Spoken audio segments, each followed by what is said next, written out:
और इस पर चर्चा करने के लिए हमारे साथ खास मेहमान जुड़ गए हैं। रिटायर्ड एसीपी वेद भूषण जी हमारे साथ जुड़े हुए हैं। इसके साथ ही दिल्ली से हमारी संवाददाता अपराजिता हमारे साथ जुड़ी हुई है।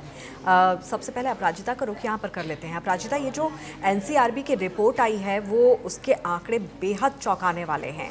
राजधानी दिल्ली से शुरुआत करें तो राजधानी दिल्ली महिलाओं के लिए सबसे असुरक्षित है महानगरों की श्रेणी में। ऐसे में महिला सुरक्षा को लेकर एक बार फिर से कड़े गंभीर सवाल खड़े होते हुए नजर आ रहे हैं। अंकिता जी, बिल्कुल सही बोला आपने कि एनसीआरबी की जो अभी रिपोर्ट आई है ताज़ा उसमें हम सब चौंक सकते हैं, लेकिन मैं बिल्कुल नहीं चौंकी हूँ क्योंकि कोई नया है क्या? आप खुद से देखिए, ये कोई नया केस तो है नहीं। हम जब भी बात करते हैं महिला सुरक्षा को लेकर के तो हम अक्सर ये देखते हैं कि इस तरीके के केसेस आते रहते हैं। अब आप दिल्ली की अगर चर्चा की है तो दिल्ली का वो निर्भया केस याद कीजिए, और जब इस तरीके के आंकड़े निकल करके सामने आते हैं, रिपोर्ट आता है, तो फिर से वो चर्चा का विषय बन जाता है। फिर मीडिया से लेकर लोग फिर जागरूक होते हैं और तब जा करके वो केसेस याद आते हैं। दिल्ली का निर्भया हो, चाहे उन्नाव हो, चाहे कठुआ हो, चाहे हाथरस हो, चाहे हैदराबाद वाला प्रियंका रेड्डी या फिर कोलकाता का आरजीकर केस, ये सारे जो केसेस हैं ये तभी उजागर हुए हैं जब इसे हाईलाइट किया गया है, बड़े लेवल पर प्रोटेस्ट किया गया है, क्योंकि वहां पर कहीं ना कहीं एक महिला प्रताड़ित थी।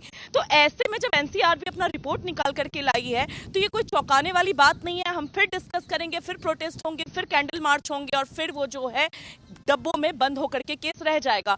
तो कहीं ना कहीं जिस देश में हम रहते हैं वहां पर महिला सुरक्षा की बात होती है, महिलाओं को देवी की तरह पूजने की बात होती है, लेकिन आज भी कहीं ना कहीं सिर्फ यह चर्चा का विषय है और महिला आज भी असुरक्षित है। और ऐसे में सिर्फ ये नहीं है कि सिर्फ रेप केसेस हैं, यौन उत्पीड़न से लेकर घरेलू हिंसा, बाल विवाह, भ्रूण हत्या आज भी ताजा बने हुए अंकिता जी। और ये जितने केसेस आप देख रही हैं इन सब में कहीं ना कहीं एक महिला प्रताड़ित है और ये किसी से भी भिन्न नहीं है एक ही, लेकिन ये सब में महिला प्रताड़ित होती है और बार बार हम इसका जिक्र करते हैं। आप देखेंगे स्कूल कॉलेजेस में जो है इसको लेकर के काउंसलिंग होती है, बड़े बड़े लेवल पर इसको लेकर के कैंपेन होता है, बहुत सारी चीजें होती हैं, डिबेट होता है, लेकिन एट द एंड महिला पहले भी प्रताड़ित होती थी, महिला आज भी प्रताड़ित होती है और शायद आगे भी प्रताड़ित होगी। बिल्कुल। तो ऐसे वेद में भूषण जी हम बार बार रिटायर्ड ये एसीपी कहते भी हैं हमारे कि साथ जुड़े हुए हैं। एसीपी जी, कि आखिर क्यों वेद भूषण जी इस तरह की जो स्थिति है वो भी तब जबकि आज महिला आसमानों को छू रही है, डॉक्टर, इंजीनियर है, साइंटिस्ट है हमारे देश की महिलाएं, लेकिन ज़मीनी हकीकत हम देखें तो महिलाओं के ऊपर जो अपराध हो रहे हैं वो कम होने का नाम ही नहीं ले रहे।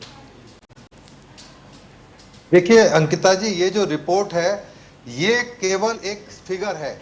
असली फिगर तो बहुत खतरनाक होगी यदि सच्चाई सामने आ जाए, क्योंकि सैकड़ों हजारों मामले ऐसे हैं जो थानों में रिपोर्टेड ही नहीं होते, गली मोहल्ले कॉलोनी में सेटल हो जाते हैं।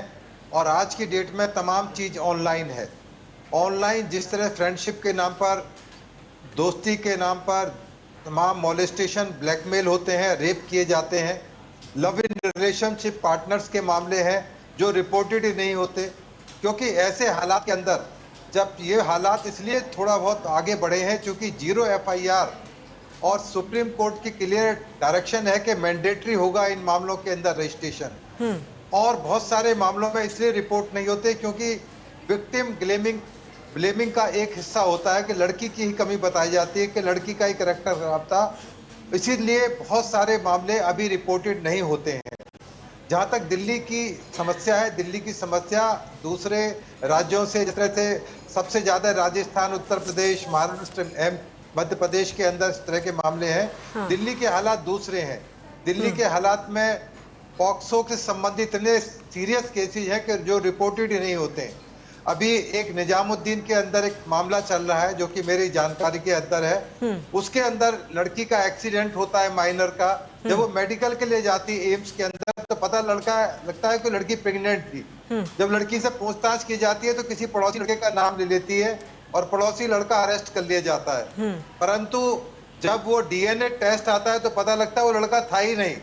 लड़की से दोबारा पूछताछ की जाती है तो बताती है कि मेरे सगे भाई ने, जो कि 12 साल का था, उसने मेरे साथ सेक्स किया है।